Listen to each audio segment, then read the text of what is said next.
반갑습니다. 사랑하는 가톨릭 스튜디오 애청자 여러분, 우리 잠시 기도하고 시작하죠. 성부와 성자와 성령의 이름으로 아멘.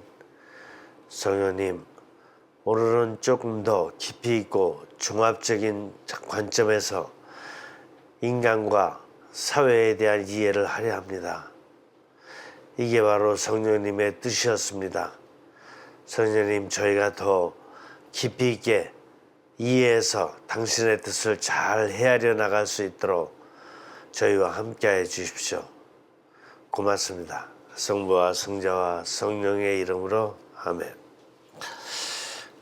우리 그동안 인간과 육신, 정신, 영의 삼중 구조로 되어 있는 인간과 세상에 대해서 공부를 했는데, 오늘은 이거에 대한 좀 더 깊은 의미를 공부해 보도록 할 것입니다. 육신이 세상으로부터 사회 역사로부터 에너지를 받아들인 후에 그 받아들인 정보들을 정신으로 보낸다고 했습니다. 그러면 정신은 이걸 또 기억하고 상상하고 판단을 해서 영으로 보냅니다. 그 영은 이 결과들을 받아들인 것을 성령님께 보냅니다. 그래서 성령님으로부터 영감을 받습니다.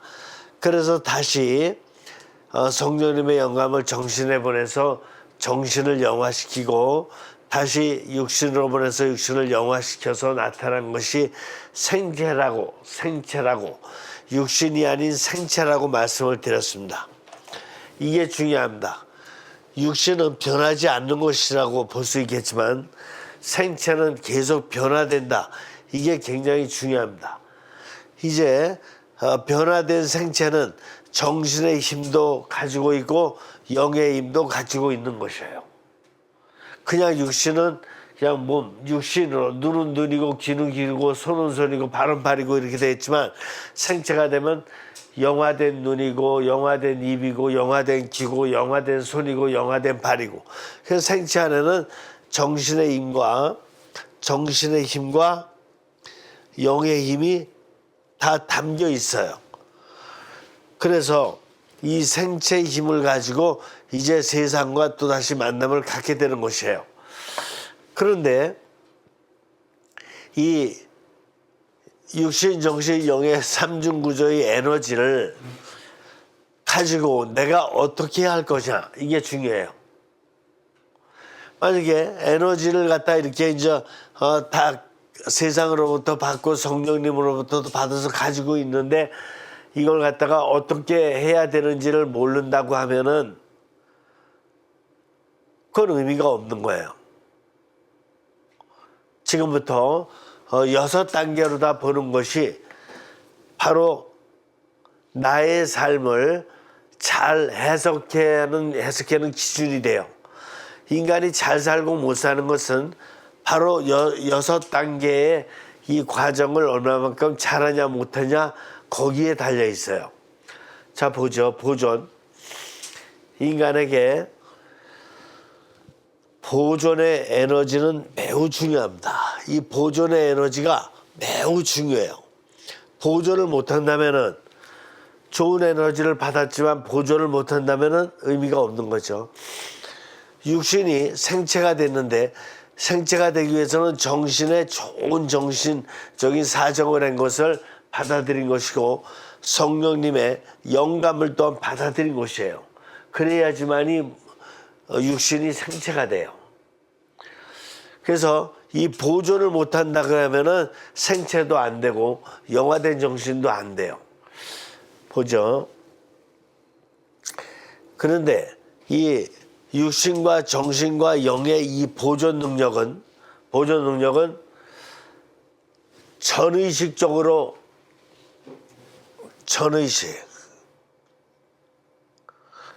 전의식적인 능력이에요. 이게 무슨 뜻이냐 하면은 의식하기 전의 능력이에요. 무슨 뜻이냐? 영이 성령님으로부터 영감을 받았어요. 그러면 성령이 영감을 받은 것을 내가 보존해야 되겠다. 이렇게 느끼지 못해도 영감을 받으면 즉시 보존이 돼요. 영에. 정신도 마찬가지야. 영으로부터 성령님 영감을 갖다가 받으면은 정신에 그대로 보존이 되는 거예요. 내가 보존해야 되겠다. 이렇게 의식해서 되는 게 아니고 그냥 하느님께서 삼중구조 세워주셨을 적에 이미 거기에 능력이 주어져 있어요. 육신이 이 상황이나 이웃이나 세계로부터 정보나 에너지를 이게 보잖아요. 보면 그게 들어오잖아요. 육신에. 들어오면은 육신에 그대로 그냥 남아있는 거예요. 그대로 보존이 돼 있는 거예요. 내가 보존해야 되겠다 이런 생각하지 않아도 그냥 육신으로다가 이게 보면은 그냥 들어온 거예요. 내가 전구다마를 봤다. 그러면 전기 본 것이 그대로 내 눈에 들어와 있는 거예요. 내가 컵을 봤다. 그럼 컵을 본 것이 그냥 들어와 있는 거라니까. 들어와 있어가지고 이걸 정신으로다 보내는데 정신으로 보내면은 정신은 또 그대로 그걸 보존해요. 컵이 눈이 컵을 봤구나. 그냥 보존하는 거예요. 보존해야 되겠다. 이래서 보존하는 게 아니고 그냥 들어오면 보존해요.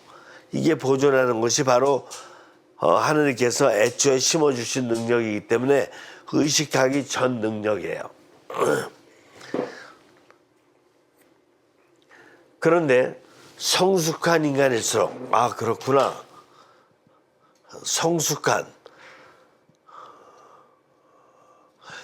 성숙한 사람과 성숙하지 못한 사람은 차이가 나는데 어디서 차이 나느냐 하면은 이런 거예요. 보존할 만한 가치가 있다, 보존 가치가 없다. 그래서 보존할 가치가 있다고 생각하면 보존을 하고, 보존할 가치가 없다고 생각하면은 보존하지 않고 버리는 거예요. 이게 성숙한 사람이냐 성숙하지 못한 사람이냐의 판단인데, 만약에 육신이 이제 세상으로부터 에너지를 받았거든요. 받았는데 이걸 보존할 거냐 안 할 거냐 먼저 정신이 판단을 내리겠죠. 근데 성숙한 정신을 가진 사람은 좋은 것을 보존하고 안 좋은 것은 버리도록 하겠죠. 근데 인간에게는 정신이 가장 높은 에너지가 아니에요. 영이 가장 높은 에너지야. 그렇기 때문에 정신적으로다가는 이건 좋은 거야 라고 판단을 내리고 보존해야 되겠다 생각하면서도 영이 아니야, 그건 하느님의 뜻에 안 맞아, 이렇게 할 수 있어요 없어요? 있지. 예를 들어서 전쟁터에 갔어요. 전쟁이 이렇게 막 벌어지고 그랬는데 자기 정신적으로다가는 뭐 어떤 판단을 내냐면은 내가 이 나라의 모든 돈이라든가 이런 것도 막 갖고 오고 또 특별히 여성들도다가 막 데리고 와서 내가 부귀영화를 차지하면은 나한테 굉장히 좋겠다, 이렇게 판단을 내렸어요. 그래서 재물이며 이런 거 같은 거를 막 그냥 거기서 막 갖고 왔어. 그리고 거기에 있는 여성들도 막 그냥 붙잡아 왔어. 그러면서 자기한테는 좋을지 몰라. 자기 정신에는. 자기 집에다가 뭐 창고에다 쌓아두고 또 여성들은 자기 집 일 시키면 되는 거니까 자기한테는 좋을지 몰라. 근데 영적으로 볼 적에는 남의 여자를, 남의 어떤 여인들을 데리고 오는 게 맞아요 안 맞아요? 안 맞지. 그러니까 재물은 좀 이렇게 전쟁을 했으니까 재물은 좀 갖고 올 수 있겠지만 사람을 인질로 잡아오고 이러는 거는 안 좋다라고 영적인 판단을 할 수가 있는 거예요. 그렇기 때문에 이 성숙하다는 것은 육신적으로 하는 것보다는 정신적으로 하는 게 더 성숙하고, 정신적으로 하는 것보다는 영적으로 판단을 내리는 게 더 성숙하다. 그래서 좋은 것과 나쁜 것을 가려가지고 좋은 것은 보존하고 좋지 않은 것은 보존하지 않는다. 이해가 되셔요? 그러면은 여러분들 이제 일생을 보자고요.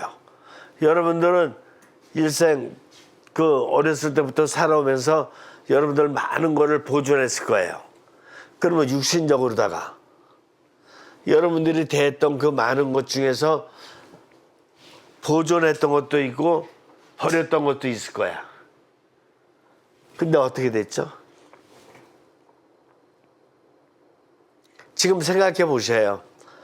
여러분들 과거에 살면서 정말 보존할 만한 걸 보존하고 버릴 건 버렸는지, 아니면은 자기 욕심이 있어서 그냥 이거는 내가 보존하면 안 되는데도 그냥 자기가 막 보존하려고 이렇게 하지는 않았는지, 또 보존할 가치가 없는데도 그대로 자기가 갖고 있지는 않았는지, 이런 걸 분별할 필요가 있어요.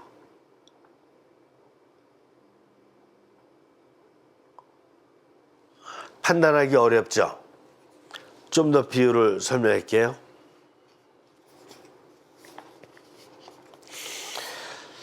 저는 제 인생이 늘 지지부진하다는 생각이 듭니다. 어떤 분에게 고민을 말했더니 물건이 무엇이든 자꾸 바뀌면 기분 전환이 되고 살만 난다고 조언하시더군요. 그 후 기분이 안 좋을 때마다 무엇이건 바꾸는데 문제는 바꾸는 횟수가 점점 늘어나고 그 주기가 짧아지고 있다는 것입니다. 제가 잘하는 건지 모르겠습니다. 어떻게 하면 좋을까요?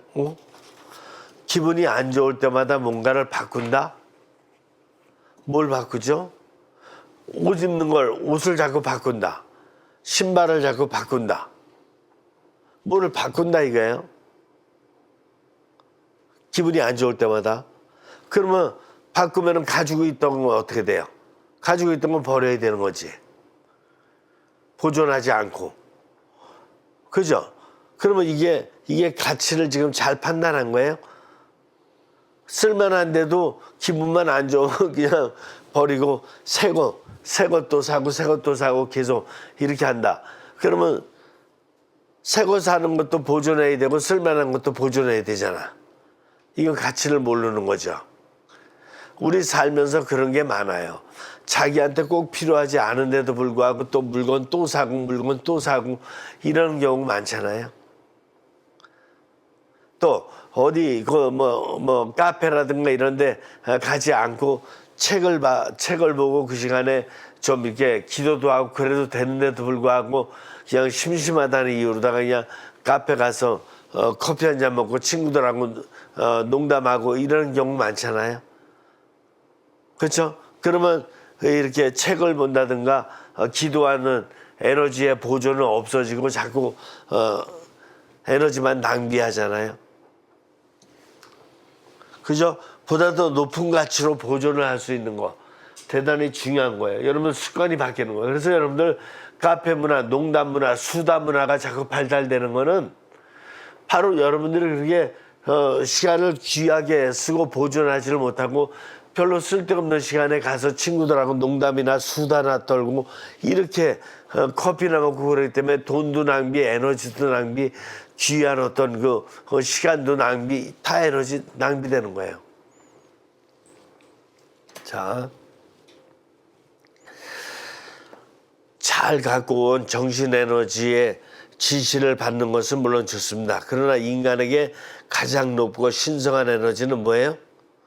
가장 높고 신성한 에너지는 성령님의 영감을 받은 영의 에너지임을 알아야 됩니다. 그래서 영의 에너지를 여러분들이 보존해야지만 되지. 어디다가? 육신에다가, 정신에다가, 영에다가. 성령님으로 받던 영감의 에너지를 육신과 정신과 영에다가 보존해야 된다.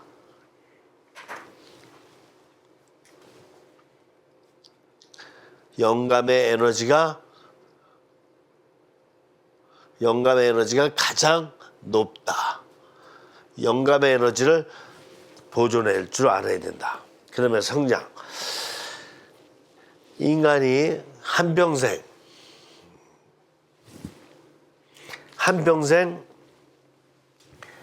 성장하는 것은 중요합니다. 프로이드는 이렇게 얘기했어요. 인간이 5살에서 한 7살 때까지 어떻게 성장하느냐에 따라서 그의 일생이 좌우된다. 이렇게 얘기했거든요. 그래서 어린 시절에다 강점을 많이 뒀어요, 프로이드는. 근데 그 프로이드 학파에 있었지만 나중에 프로이드 학파에서 떨어져 나가 에릭 에릭슨은 뭐라고 얘기했냐면은 평생 발달 이론을 제시했어요. 어린 시절에 물론 성장 어떻게 했느냐도 중요하다. 그러나 인간은 평생 동안 어떻게 사느냐에 따라서 인간관계, 상황, 세계를 어떻게 만나느냐에 따라서 평생 발달한다. 평생 성장한다. 이렇게 된 거예요. 요즘에 그런 경우 있죠. 요즘에 미국에서 그런 거 많은데 특별히 나이 드신 분들이 학교에 많이 와요. 왜 그랬죠? 에릭 에릭슨의 평생 발달 이론의 영향을 받고 있어요. 그래서 인간은 평생 발달하는 것이니까 계속해서 더 많이 배우고 학습해야 된다. 이렇게 된 거예요. 이것이 선형성의 뜻이며 이렇게 자신을 초월시키는 것입니다. 그렇지 않고 자기 뜻대로만 이기적 오만의 야망에 발양되어 성장하면 무슨 뜻이야? 자기 정신이라는 건 한계가 있어요. 그래서 자기 정신의 뜻대로만 공부를 하고 자신 정신의 뜻대로만 자기를 발전시키고 이렇게 하게 되면 어떻게 되냐면은 정신이 한계가 있기 때문에 어느 목표에 도달하면 이제 성장이 끝났다고 생각할 수가 있어요. 끝났다고 생각해서 더 이상의 초월적인 노력을 안 하는 거지. 이렇게 될 수가 있다니까요. 그러니까 이런 경우는 성장이 일생 끝까지 계속되지가 않고 중간에 멈추게 되는 거예요. 그리고 멈추게 되면 거기에 뭐가 고이느냐? 썩은 물이 고이게 돼요. 썩은 물이 고이면은 자꾸 이제 자신의 정신도 나빠지고 정신이 나빠지면 육신도 나빠지게 돼요. 이렇기 때문에 바로 이런 현상이 오늘날 뭐로 드러나느냐 하면은 묻지마 범죄 같은 현상으로 드러난 거예요. 그래서 자신의 육신과 정신의 에너지로만 성장하고자 한다면은 언젠가 정체된 상태를 체험할 수가 있게 되고 썩어가는 상태를 체험하게 되고 결국은 범죄까지도 일으킬 수 있는 잘못된 사람이 되는 거예요. 그래서 성장은 죽을 때까지 멈춰서는 안 된다. 육신적인 성장할 때까지 하지만 그 이후에 영을 갖다 깨달을 줄 알아야 되고 영적인 성장은 이제는 학교 선생님이 아니고 학교 선배들이 아니고 친구들이 아니라 성령님으로부터 직접 지도를 받는 직접 지시를 받는 영적 성장까지 계속돼야지만이 일생 계속 성장할 수가 있는 것이다. 이해가 돼요? 그래서 성장은 정신적인 성장으로 하는 것은 한계가 있어요. 정신의 한계가 있어요. 그렇기 때문에 더 나아가서 뭐예요? 영적 성장. 영적으로 성장할 수 있도록 해야지만이 일생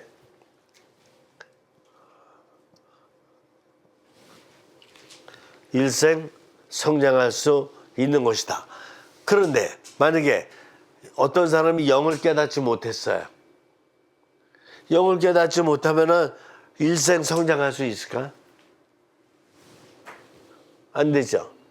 그렇기 때문에 요즘 그 똑똑하다는 사람들도 은퇴하고 나면은 뭐 해야 될지를 몰라요. 심지어 어떤 경우 이런 경우도 있는데 어떤 중고등학교에 아니면 초등학교에 교장 선생님 했었어요. 근데 교장 선생님을 정년 은퇴하셨거든. 그러면서 뭐 해야 될 거를 몰라요. 그래가지고 학교 주변 돌아다니면서 학생들 돌봐주는 도우미 역할 하시는 분들도 많거든요. 자기의 전공 분야를 살려서 이렇게 하지를 못하고 일단 자기의 한계를 느끼는 거예요. 그러면서 이렇게 가만히 있으면 육신이 점점 더 이렇게 건강이 약해지고 힘들어지니까 그래도 육신적인 활동이나 한다고 또 용돈이나 번다고 이래가면서 학교 주변에 도우미 역할을 한다. 이건 너무나 고급 인력이 아까운 거예요. 근데 자기가 자기를 어떻게 성장시켜야 될지를 모르고 오히려 나중에는 한계를 느끼면서 은퇴하고 나서 그냥 되는 대로 그냥 자기 육신이나 돌보려고 그냥 심심한 거나 없애려고 이 닥치는 대로 막 뭐를 한다. 이건 성장하고 관계없어요. 이건 성장이 아니에요. 성장해야 될 거를 못 찾은 거지. 그 오히려 심심하고 그냥 몸이나 나빠지지 않으려고 그냥 활동이나 조금 한다고 이렇게 하고 있는 건 성장하고 관계없어요. 성장은 육신, 정신, 영이 같이 성장해야 돼요.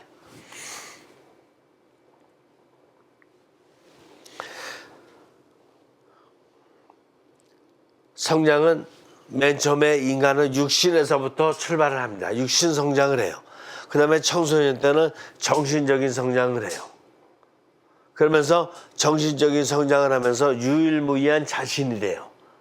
그 자신이 교사가 되든 자신이 경찰이 되든 자신이 군인이 되든 자신이 외교인이 되든 유일무이한 자신이 돼요. 그런데 성인이 되면 영적인 성장이 이루어져요. 영적인 성장이 이루어지면은 초월적인 정신, 초월적인 육신이 돼요. 그래서 정신적으로다가 자기 전문 분야에 이런 정신적인 능력을 쌓았던 것뿐만이 아니라 이제 초월적인 정신이 되기 때문에 성령님의 뜻을 이룰 수 있는 정신이 돼요. 성령님의 뜻을 이룰 수 있는 육신이 되고 이게 중요해요. 영의 힘을 받으면 초월적 정신, 초월적 육신이 돼요. 초월적 정신, 초월적 육신이 되기 때문에 죽을 때까지 계속해서 초월을 해야 돼요. 정신이든 육신이든. 영어 단어 공부하고 수학 공식 외우는 것만 초월하는 거 아니에요. 하느님의 뜻을 깨달아서 하느님의 뜻을 보다 더 깊이 있게 보다 더 넓게 넓은 차원으로 깨달아가면 갈수록 그게 성장하는 거예요.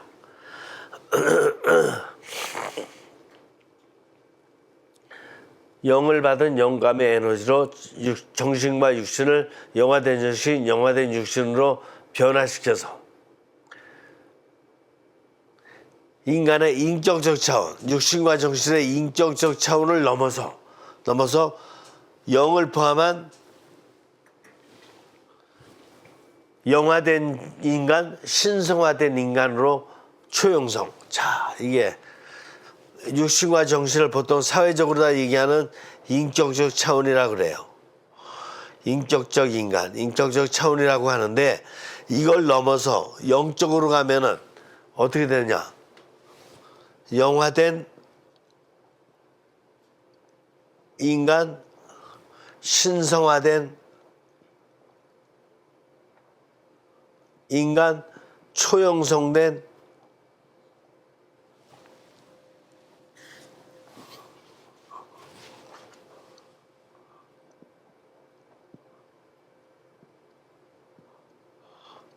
인간, 이런 인간이 되는 거예요. 그러니까 이게 인격적 차원은 인간적인데 이게 자아라고도 얘기하죠. 자아적 인간. 이거는 초자아적 인간, 초영성된 인간, 신성화된 인간, 영화된 인간. 이렇게 된다. 그러니까 이렇게 되기 위해서 일생 어떻게 돼야 된다? 일생 성장해야 된다. 세상에 가장 불쌍한 사람이 누구냐 하면은 청소년 때까지는 가장 불쌍한 사람이 잘 안 나타나요. 왜냐, 정신적으로 성장하는 건 비슷비슷하니까. 근데 이 성인기가 들어서서도 영을 깨닫지 못한 사람은 성장이 정체돼요. 그 사람이 제일 불쌍하고 연민스럽다. 이렇게 저는 생각을 하는 거예요. 그 영을 깨달아서 이 인격적, 이걸 자아라고도 볼 수 있어요. 자아적 인간을 넘어서 바로 초자, 영화된 신성한 이런 인간이 돼야 된다. 그러면 여러분들 한번 생각해 보세요. 여러분은 인격적 인간이 되기 위해서 목표를 두고 노력해 왔는지 아니면 신성화된 인간이 되려고 노력해 왔는지 여러분 아까 점검해 보세요. 또 한번 읽어 드릴까요? 이거 아무데나 제가 펴서 읽어 놓은 거야. 이거. 저는 세례를 받은 지 꽤 되었는데 신앙생활이 영 무미건조합니다. 거의 의무적으로 기도하거나 고해성사를 보기 싫어서 계명을 어기지 않으려고 하는 수준입니다. 어떻게 하면 더 활력 있게 신앙생활을 할 수 있을까요? 이 사람은 신앙에 들어오긴 들어왔어요. 영의 입문을 했어. 그런데 어떻게 돼요?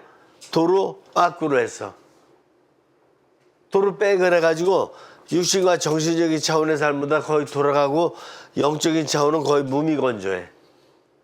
이런 삶이에요. 그러니까 결국은 이런 영화되고 신성화되고 초연성되는 인간이 못 되고 있죠. 결국 인격적 이거마저도 차치를 못하고 있는 거예요. 아시겠죠? 자, 세 번째. 융합. 우리 요즘에 자연과학 물리학에서 융합 얘기를 많이 하는데 인간에게도 융합이 있어요. 뭐냐?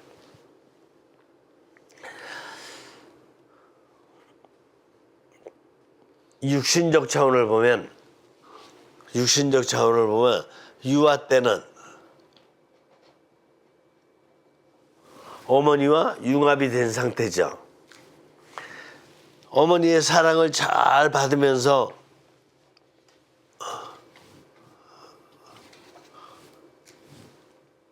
어머니 사랑을 받으면서 이제 어린아이는 융합이 돼요.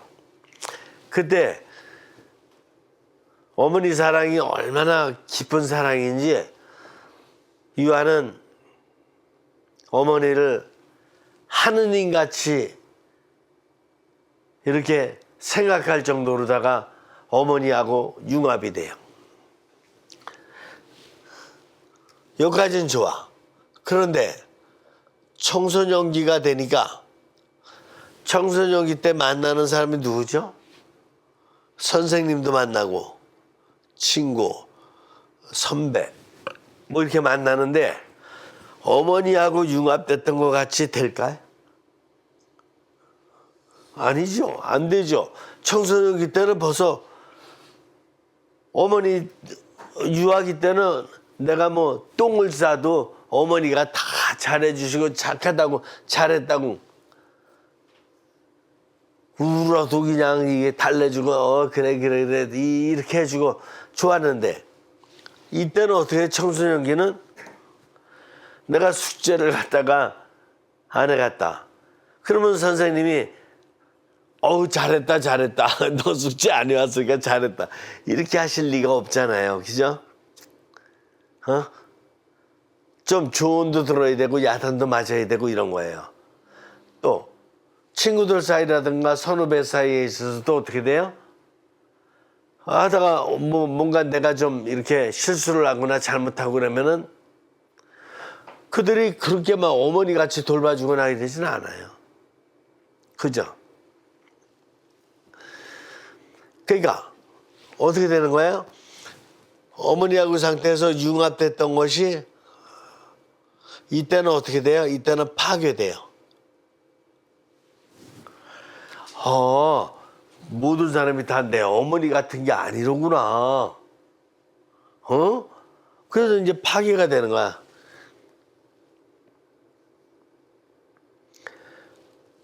이 파괴가 되는 것을 갖다가 경험하다 보니까 야, 인간관계라는 거는 말이야. 나 유아 시절에 어머니 같이 항상 융합되어 있는 게 아니라 아주 신뢰할 수 없는 이런 것도 있을 수 있다.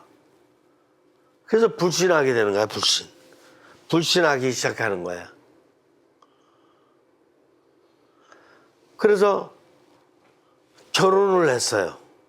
결혼을 해서 남녀가 만났는데 처음에 이렇게 할 적에는 같이 사랑을 나눌 적에는 그 유아가 어머니와의 관계 때 같이 아주 그냥 모든 간도 다 빼줄 정도로 너무 좋은 것 같이 융합이 된 것 같거든.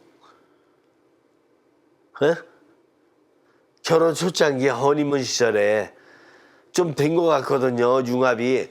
그런데 청소년 시기에 선생님 친구 뭐 여러 인간관계를 통해서 융합이 파괴되고 서로의 불신이 생기고 이런 것을 경험하다 보니까 결혼 생활에 있어서도 서로 간에 좀 안 좋은 것을 갖다 딱 느꼈을 적에는 어떻게 돼요? 서로 간에 불신, 파괴 이런 현상이 나타나는 거야. 그래서 지금 선진국 같은 데는 결혼했던 사람들의 50% 정도가 이혼한다 그러잖아요. 이게 왜 그래? 바로 이 청소년 시기 때부터 겪는 서로 간의 융합이 아니라 서로 간의 불신과 파괴야. 불신과 파괴가 많이 이렇게 영향을 주기 때문에 결혼할 적에 초창기에는 융합될 마음으로 결혼했지만 조금 지나다 보면은 자기 안에 불신과 파괴의 힘이 많이 남아 있는 거야. 청소년 시기를 거치면서. 그래서 서로 간에 신뢰를 못 해요. 이해가 되셔요? 여러분들은 어떤 상태인지 생각해 보라고. 여러분들은 그 만나는 모든 사람과 융합의 관계인지 아니면은 나는 불신하고 또 인간관계에 서로 파괴되는 이런 상황이 많았는지 한번 점검해 보라고요. 어? 그러면 여러분들은 어떤 에너지가 더 많은지 알 수 있잖아. 나는 융합하는 에너지가 많은지 아니면은 이걸 파괴하고 불신하는 에너지가 많은지. 그래서 나는 그 결국 성장했는지 아니면 성장하지 못했는지. 그래서 좋은 에너지를 많이 보존했는지 아니면 나쁜 에너지를 나는 보존했는지. 이게 다 연결되니까요.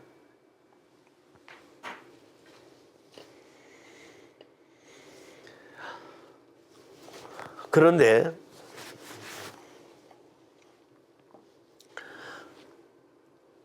사회적으로 이제 사회생활을 하다 보니까 이제 이게 또 사회생활을 하다 보니까 사회에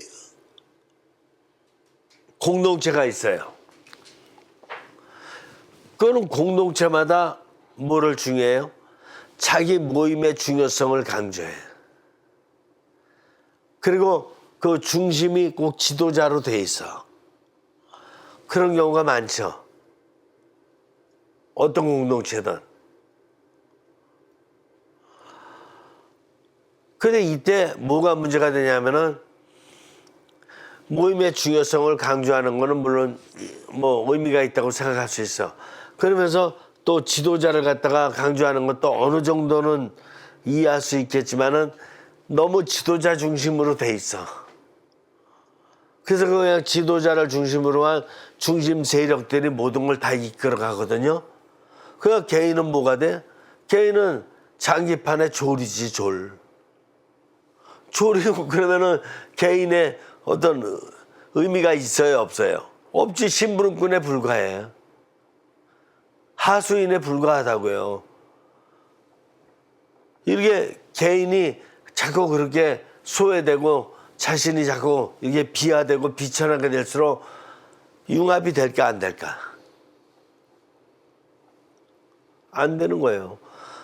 어떤 인간도 다른 사람의 종이나 부하의 역할을 하기 위해서 태어난 사람은 없어요. 모든 인간은 평등해요. 역할만 다르다 뿐이지. 근데 그 역할을 넘어서 상대를 갖다가 완전히 자기 부하이고 자기의 종속된 사람인지 하인같이 이렇게 부리고 그럴 적에는 그런 무시를 당하는 사람 입장에서는 아무리 자기 상관이고 상사라지만 융합하고 싶은 마음이 있을까 없을까? 없는 거예요. 융합이 깨지는 거예요. 근데 세상 보면은 그런 관계가 너무 많아요. 공동체에서 어떤 모임을 강조하면서 모임의 지도자들이 모든 헤게모니를 잡고 자기가 운영하면서 밑에 사람들을 갖다 너무 종속시키고 부리는 경우가 너무 많아. 그리고 개인의 정체성이 무너지는 거야. 그런 모임들은 융합을 잃어버리게 돼요. 그런데 영적인 차원에서 놓고 보면은 영은 뭐예요? 성령님의 뜻을 받는 기능이야. 성령님의 뜻을 받는 기능이 작용됐을 적에는 높낮이가 없어요. 성령님만 높아. 그리고 그 모임의 모든 구성원들은 성령님의 뜻을 이루는데 똑같아. 평등이야. 아시겠어요? 그러니까 이 성령님의 영감을 받은 에너지가 참 에너지 중에 에너지예요. 인간이 만드는 모임의 인간의 그 지도자가 중심이 되어 있는 곳에는 항상 소외 현상이 일어나요. 종속 현상이 일어나고. 그런데 영이 작용돼서 성령님의 영감을 받아서 이루어질 때는 어떤 모임이든 성령님이 대장이셔. 성령님이 감독이셔. 그리고 나머지는 역할만 다른 차원에서 이렇게 할 뿐이지 평등이야. 똑같아요. 성령님의 뜻을 이루는데 똑같아. 그러니까 융합이 될까 안 될까? 네? 융합이 될 수밖에 없어요. 너도 기분 좋고 나도 기분 좋아. 왜? 성령님의 뜻을 이루는데 똑같으니까. 내가 네 뜻 이루려고 그러는 게 아니야. 인간 지도자 뜻을 이루려고 그러는 게 아니라 성령님 뜻을 이루고자 하는 거니까 기분 좋게 할 수밖에 없거든요. 근데 여러분들은 지금 어떻게 살으셔요? 여러분들이 만약에 은행원이다. 그럼 은행에 뭐 지점장 또 뜻대로 다 일을 해요? 아니지. 지점장이 아무리 은행장들과 모임을 통해서 나온 어떤 결과를 제시하더라도 그 결과의 내용을 내가 따르더라도 나는 성령님 뜻 안에서 분별을 해가지고 이거 성령님 뜻에 따르는 것이 1번이고 그 다음에 은행장님들의 그 결론을 갖다가 내가 또 실천하는 것이 2번이 되는 거예요. 그 직장 생활을 하지만 직장 생활 처음에 할 수 있도록 만들어 놓으신 근원을 따져놓고 보면은 하느님이 안 계시다면 이 직장이 있을 수가 없어요. 하느님이 안 계시다면 근본적으로다가 이 직장이라는 게 생길 수가 없다니까. 하느님이 움직이는 인간 사회 역사적인 힘들이 모여서 학교도 생겼고 경찰서도 생겼고 은행도 생겼고 정부도 생겼고 다 생긴 거라니까. 하느님의 뜻대로 그래서 움직이는 것이 무조건 1번이에요. 가정도 마찬가지고. 그러는 가운데 은행장들의 어떤 그 모임을 통해서 결론이 났다 그러면은 거기에서 성령님 뜻에 맞는다고 생각하는 건 지키면 되고 안 맞는다고 생각하는 거 있으면 건의를 하면 되는 거예요. 이거는 좋은 뜻에 속하지가 않습니다. 이거는 이렇게 고쳐야 됩니다. 이거는 민생을 위한 국민들을 위한 정책이라고 볼 수 없습니다. 이거는 고쳐야 됩니다. 이렇게 건의를 하면 되는 거야. 왜? 성령님의 뜻을 나는 항상 묵상하면서 사는 사람이니까. 은행장들이 뭐 시킨다 그래서 100% 다 맞는다고 볼 수가 없잖아요. 무조건 다 맞아요? 아니, 인간이 하는 일이 무조건 100% 맞는 게 어디 있어요? 잘못된 거 있을 수 있지. 그러니까 항상 하느님의 뜻에 깨어있는 삶을 사는 게 중요하고 1번은 항상 하느님이에요. 그렇기 때문에 바이블, 성경을 갖다 뭐라 그래요? 성경을 세상에 있는 그 종말까지 확실한 베스트셀러 1위는 항상 성경밖에 없다는 거 아니에요? 왜? 하느님 뜻밖에 없다라는 뜻이에요. 인간의 뜻을 이렇게 우선에다 놓으면 하느님의 뜻은 희미해지는 거예요. 알겠어요? 그래서 융합이란 항상 뭐를 중심으로 해야 되는 거예요? 사회 어떤 모임이든 뭐든 있다고 하더라도 하느님 넘버 원. 하느님이 1번이에요. 그런데 이런 문제가 있어요. 성령님의 영감을 받지 못했어. 그런데 어떤 종교 지도자가 이 영감도 받지 못했는데 사람들을 많이 끌어모으고 거기서 돈을 많이 벌기 위해서 종교 지도자라는 타이틀로다가 어떤 종교의 교주 역할을 한다. 그러면 어떻게 돼요? 그렇게 되면 어떻게 되냐고. 그러면 성령님이 너무 많이 되는 거예요? 아니죠. 오히려 성령님은 가려지고 이 거짓 종교 지도자, 이거 굉장히 중요해요.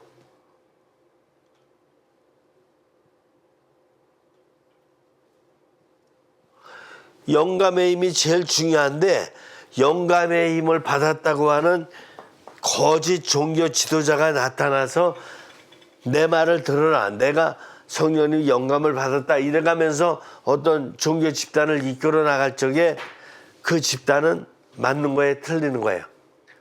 틀리는 거지. 이게 바로 오늘날 뭐예요? 사이비 종교, 신흥 종교. 이런 거예요. 그러니까. 그 얼마 전에도 우리도 봤지만 이만희 지도자가 어떻게 됐어요? 그냥 막 무릎 꿇어 절하고 사죄했잖아. 그죠? 끌어보잖아요. 신천지. 그 이외에도 거짓 종교 지도자들이 지금 우후죽순으로다가 많이 생기고 있죠. 이게 왜 그러는 거예요? 성령님 영감의 에너지가 최고라는 것을 어디서 듣긴 들었는데, 그러니까 성령님을 빙자해가지고 자기가 사적 이득을 취하려고 하는 거지. 사람들 많이 마서 돈벌이 하려고. 그렇죠?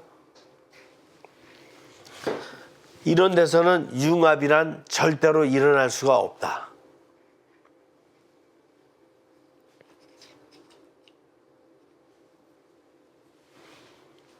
이런 거짓 지도자, 거짓 집단에는 융합이라는 건 있을 수가 없고, 거기에 빠지게 되면은 자신과 자신의 가족, 자신의 아는 모든 사람들이 모두 다 아주 유혹의 제물이 돼버리고 만다. 굉장히 위험한 겁니다. 이런 거에 빠져서는 안 됩니다. 그런 집단은 결코 융합된 집단이 아니에요. 그전에 미국에서 그 어떤 종교, 거짓된 종교들이 이렇게 몇십 명이 단식 기도한다 그러면서 몇십 명이 단식하다가 아사된 적이 있어요. 이게 다 거짓 종교 때문에 그래. 그건 그 사람들이 융합되어 있는 게 아니라니까. 잘못된 가르침에 속아가지고 그냥 일생을 망친 거지. 융합이 아니에요, 이건. 아시겠어요? 이런 거 분별해야 돼요. 사회의 공동체도 마찬가지예요. 어떤 정치 집단도 그렇고 마찬가지인데, 잘못된 지도자가 있는 그 모임에는 빠지면 안 돼요. 거기 잘못 빠지면은 그거는 같이 이렇게 뜻을 같이 한 이렇게 융합된 어떤 그 모임, 어떤 그 이유라고 볼 수 있는 게 아니라 속아 넘어간 그거는 아주 파괴 집단이다. 이렇게 봐야지 맞는 거예요.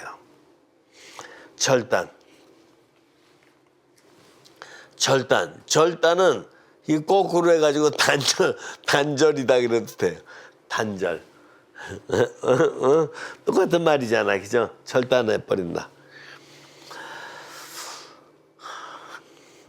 예로 전쟁이 일어났는데 다리에 폭탄을 맞았어요. 폭탄 맞았으니까 그냥 두면 안 되지.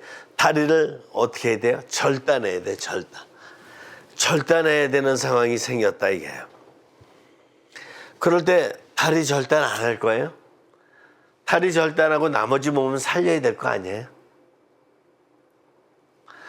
예를 들어서 병원에서 폐암 3기다 이렇게 진단이 떨어졌어요. 그렇다면 그때까지는 그냥 기호식품이니까 담배를 즐겁게 폈지만 이제 의사 선생님 진단에 따라서 담배를 피우는 걸 절단해야 되지 않을까요?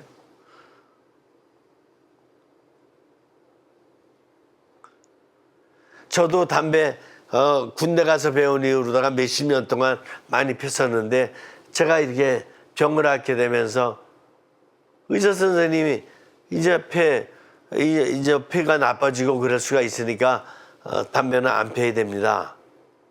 그래서 그때부터 저는 담배 안 피게 된 거예요. 그러니까 어떤 때는 절단해야 될 때는 절단해야 된다니까. 과거에 그리스도교에 보면 이런, 제가 오늘은 참 너무 죄송한데 왜 그러냐면은 제가 감기가 좀 심하게 걸렸어요. 그래가지고 한 며칠 동안 좀 이렇게 계속 병원 다니면서 앓고 있었는데, 그래도 저는 가톨릭 스튜디오 애청자 여러분들 사랑하기 때문에 오늘 이거 강의해야 된다고 생각해서 나왔어요. 근데 제 목소리도 괜찮고 제가 지금 이렇게 강의하는 것도 약간은 좀 어눌하고 그럴 수밖에 없죠. 근데 여러분들 저 이해해 주라고 믿어요. 저는 엄청나게 그 5, 6년 동안 아픈 상황에서도 강의를 놓치지 않았어요. 계속 이렇게 인간의 삼중구조의 계몽과 성령님의 영감을 받은 영화된 삶, 신성화된 인간을 이렇게 계몽시켜야 된다고 생각해서 임하고 있는 것이에요. 이해하시면서 들어주시면 좋겠어요. 어떤 경우가 있냐면은 인간으로서 성적 유혹 안 받는 사람 있을까요? 물론 뭐 있을 수도 있어. 그러나 그거는 좀 특이한 사람인 거고 그건 스페셜인 거예요. 성적 유혹 안 받는 사람은 인간은 정상적이고 건강한 인간이라면 없어요. 유혹 다 받을 수밖에 없어요. 그런데 자기 몸의 유혹을 끊기 위해서, 절단하기 위해서 어떤 방법까지 쓴 사람이 있냐면은 침대를 가시나무로 만들었어요. 가시나무로 만들어가지고 그 위에서 몸을 뒹굴었어요. 극단적인 예지만, 그러니까 이런 경우도 있긴 있어요. 그러니까 뭘 하나 끊기 위해서는 쉬운 일이 절대로 아니다 이거예요. 그러나 그만큼 노력을 하면서 끊고자 했던, 성적 유혹을 끊는다는 것은 인간으로서는 정말 거의 불가능한 일을 하는 거다 이렇게 생각을 해야 돼요. 거의 불가능한 일을 왜 하느냐? 왜 저도 왜 이렇게 그러면 독신으로 이 성직자 생활이라 그래서 하느냐? 아니면은 이유는 간단해요. 세상이 너무 나빠졌어요. 하느님의 뜻에 비춰봐서.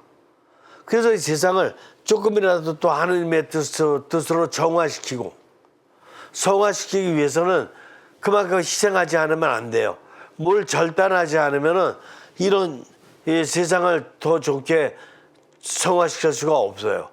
그래서 성생활 제가 절단하고 그 나머지 시간을 갖다가 가족들이랑 지내고 뭐 이런 시간 다 포기하고 절단하고, 그리고 세상 그 성화를 위해서, 인류의 성화를 위해서 저 바치겠다 이거밖에 없어요.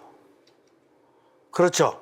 그래서 거의 불가능하지만 하느님의 은총으로 하여간 이 길을 가겠다, 이게 결단 내리고 가는 것 뿐이에요.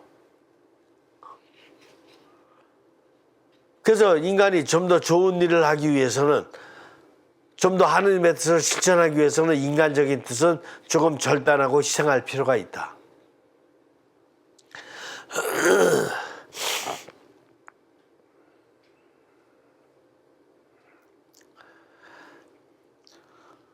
그 다음에 육신의 충동 에너지가 반형성적으로 사용할 경우 얼마든지 죄를 짓거나 귀한 삶을 소진시킬 수 있습니다. 그렇기 때문에 육신이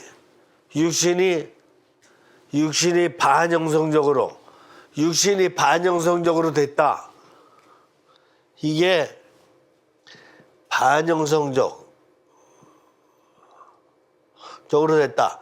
이게 성적 쾌락의 문제이든, 이게 재물의 문제이든, 이게 권력의 문제이든, 어떤 문제든지 간에 육신이 반형성적으로 됐다라는 뜻은 뭐냐면은 정신은 썩었다라는 뜻이에요. 정신이 컨트롤이 안 될 정도로다가 야, 육신을 오히려 정신이 나쁜 쪽으로 몰고 갔다 이런 뜻이에요. 정신이 원래는 좋은 역할을 해야 되는 건데 정신이 좋은 역할을 할 수 있을 그 틈바구니가 없어. 육신이 하도 썩어서. 이 사람은 정신이 없다고 밖에 볼 수밖에 없어요.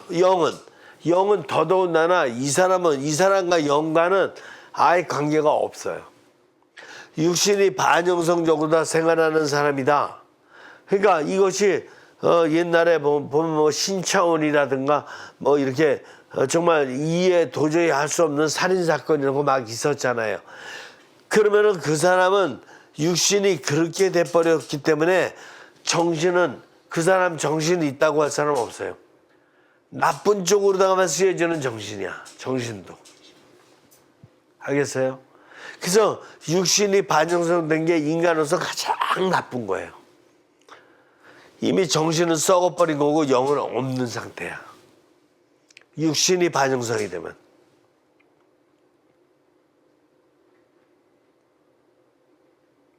그러니까 거꾸로 육신이 생체가 됐다.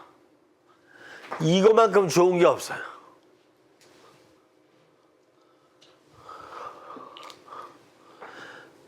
육신이 생체가 됐다. 영화된 육신이 됐다.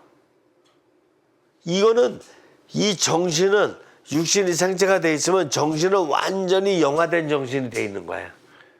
영은 완전히 성령님의 힘으로 충만한 영이 돼 있는 거고. 사람을 이게 육신을 보고 판단 내릴 수 있습니까? 묻는 사람이 있는데 판단 내릴 수 있다고 보는 거예요. 육신이 반영성으로 돼 있으면 이 사람은 더 이상 내면을 볼 필요가 없어요. 내면에 완전히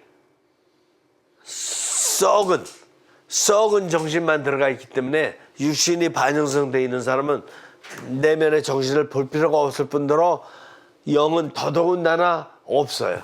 영의 힘은.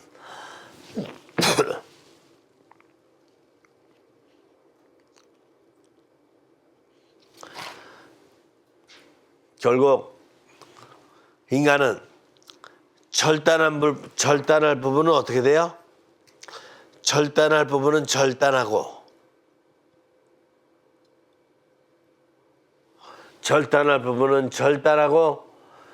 생체화할 부분은 어떻게 돼요? 생체화. 둘 중에 하나예요. 반영성으로 가는 부분은 절단하고 생체적으로 가는 부분은 점점 더 생체화, 영화시키는 거예요. 둘 중에 하나예요. 여러분들은 근데 어떻게 왔어요? 절단할 부분을 절단하면서 영화시켜 왔어요? 아니면은 절단할 부분이든 뭐 영화시킬 부분이든 그냥 두리뭉실 그냥 지내왔어요.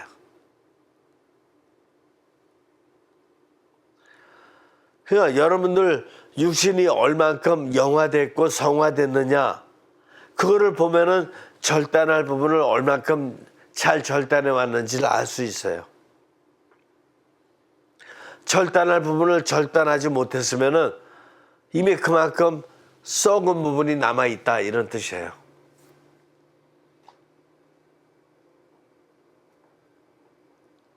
지금이라도 절단할 부분이 뭔지 생각해 봐야 돼요. 그냥 남편한테 그냥 별 의미도 없이 그냥 남편 꼬집는 게 뭐 다른 게 아니라 옛날 말로 다 바가지 긁는다 그런 말 있잖아요. 바가지 긁을 이런 건 다 절단해 버려야 돼요. 친구들 만나서 매일 잡담과 수다만 그 떨다가 그냥 두세 시간씩 허비한다. 이거 절단해 버려야 돼요. 아시겠어요? 절단할 부분 많아요. 하루에 1시간 정도 이상씩은 그래도 좀 책을 봐야지만이 깨달음이 있게 되고 그래야지 자꾸 영에 가까워지는데 뭐 하루에 1시간 책 보는 건 둘째치고 한 달에 1시간도 책 안 본다.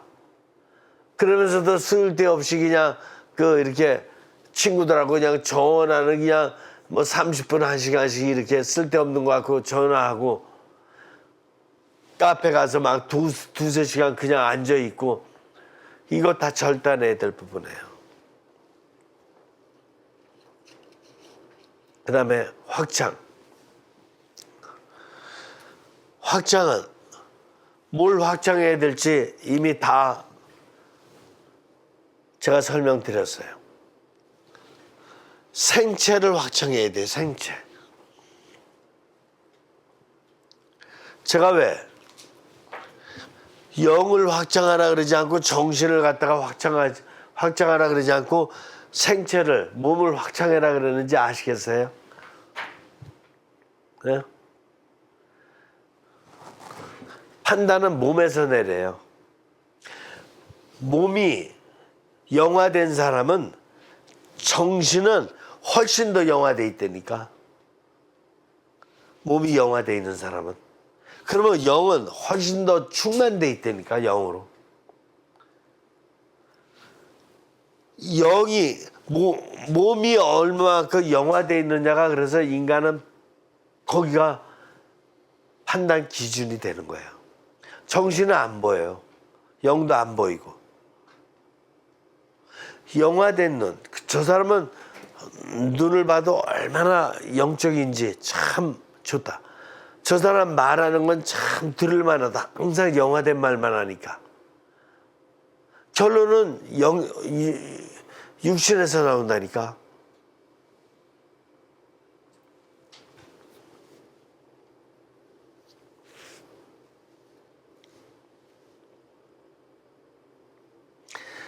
그렇기 때문에 조심해야 될 게 있어요.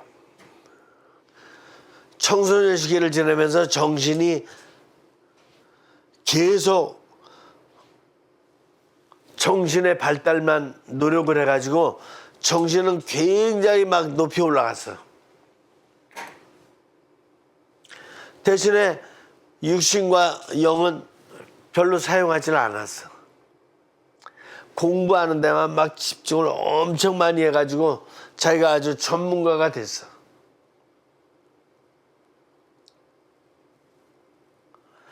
근데 육신과 영은 보살피지 않았다니까.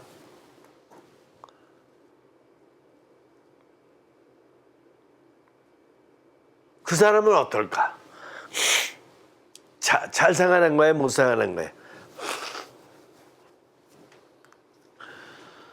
이 사람은 언젠가 이 밸런스가 무너져가지고 무너지는 날이 와요. 어떤 사람은 육신만 뭐 계속해서 막 그냥 발달시켰어. 정신과 영은 발달시키지 않았어. 옛날에 체육인들이 그랬죠. 기능 점수 줘가지고 이렇게 대학도 들어가고 또 프로 또 지망도 되고. 근데 그러다 보니까는 육신만 너무 발행돼가지고 기술은 좋은데 인성이 빵점이야. 그래서 미국에서 어떻게 하기 시작했죠? 어느 정도 학교 다 나와야 된다. 성적 다 따야 된다. 그리고 나서 운동해야 된다. 바뀌었죠, 그렇게. 우리나라도 바뀌어가고 있죠. 우리나라도 기능이라 그래가지고 육신적인 기능만 잘해가지고는 성공하기 어렵죠. 정신적인 이것도 요구하죠. 왜? 한쪽으로 치우치면은 결국 생체가 안 돼요. 그거는 영도 마찬가지야. 어떤 사람이 영적인 삶을 산다 그러면서 매일 신앙생활만 하려고 그래. 근데 집에 자녀들은 어떻게 돼 있어요? 그 남편이 일찍 선정하는 바람에 집에 자녀들은 학교도 못 다녀. 돈이 없어서. 먹을 것도 별로 없어서 지금 영양실조도 걸리고 있죠. 근데 본인은 영의 생활만 하겠대. 그러면 그게 성령님께서 영감 주신 영의 생활을 하는 것과 자기의 타락된 정신으로 다 영의 생활을 하는 거예요. 영적 생활을 하는 것과 타락된 정신이에요. 육신이 없이 영이 존재할 수 없다니까요. 정신이 없이 영이 존재할 수 없어요. 인간은 육신의 토대를 가지고 건강한 정신적 판단을 통해서 영이 활동하게 돼 있는 거예요. 아시겠어요? 그래서 정신에 너무 집중한다든가 영에 너무 집중한다든가 육신에 너무 집중한다든가 어느 한쪽에 집중되고 그러면은 그거는 하느님께서 원하시는 삼중구조의 건강한 삶이 못 된다. 이게 중요한 거예요.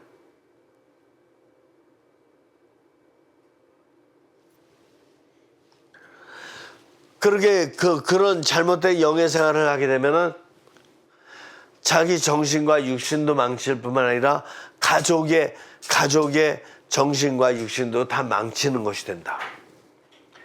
잘못된 영의 생활이라는 게 그렇게 무서운 거예요. 그 영의 생활을 한다는 것은 영이 뭔지를 갖다 정확히 알기 전에는 육신과 정신의 토대를 둔 영이어야 된다니까. 육신과 정신의 생활을 건강하게 못하는 사람이 영의 생활을 한다는 사람은 거의 다 유혹에 빠진 사람이에요. 잘못될 수 있는 경향이 너무나 농후해. 아시겠어요? 의식주, 이 인간의 생존 욕구, 의식주가 토대가 되지 않은 영의 생활은 거의 무의미해요. 의미가 없어요. 의식주를 건강하게 이게 생활할 수 있을 그런 사람은 벌써 영의 생활의 기초를 잘 닦은 거야. 의식주가 안 되는 사람이 영의 생활을 한다는 사람은 그거는 말도 안 돼요. 그건 유혹에 빠진 잘못된 생활을 하는 사람일 가능성이 커요. 의식주가 건강하게 이렇게 그 토대가 마련된 사람이 그 위에다가 이제 전문적인 생활도 하는 거고 영의 생활도 하는 거고 이렇게 하는 거예요. 이해가 되실까요? 의식주는 거의 신망의 삼독과 비슷한 토대예요. 의식주가 토대가 잘 마련되려면 얼마나 열심히 살아야 의식주 토대를 마련하는지 아셔요? 물론 잘못된 사기라든가 거짓된 어떤 이런 삶을 통해서 돈벌이 한 사람도 있지만 그런 사람 빼고 저는 그런 사람 얘기하는 게 아니잖아요.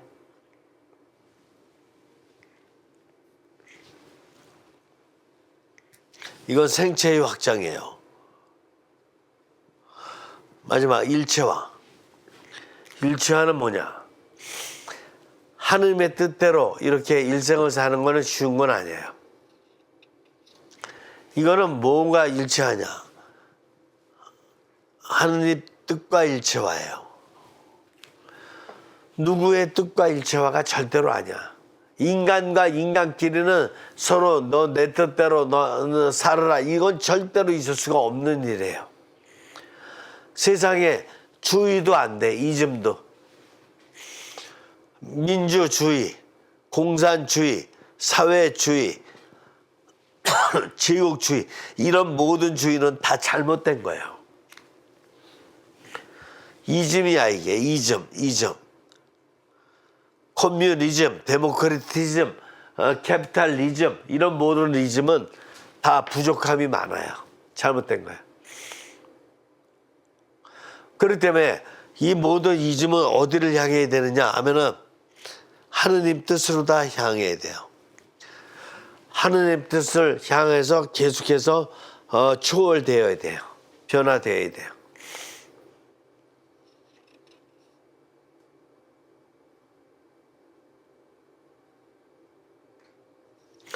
그래서 하느님의 뜻 안에서 영과 정신과 육신이 일체화되는 것이 중요한 거예요.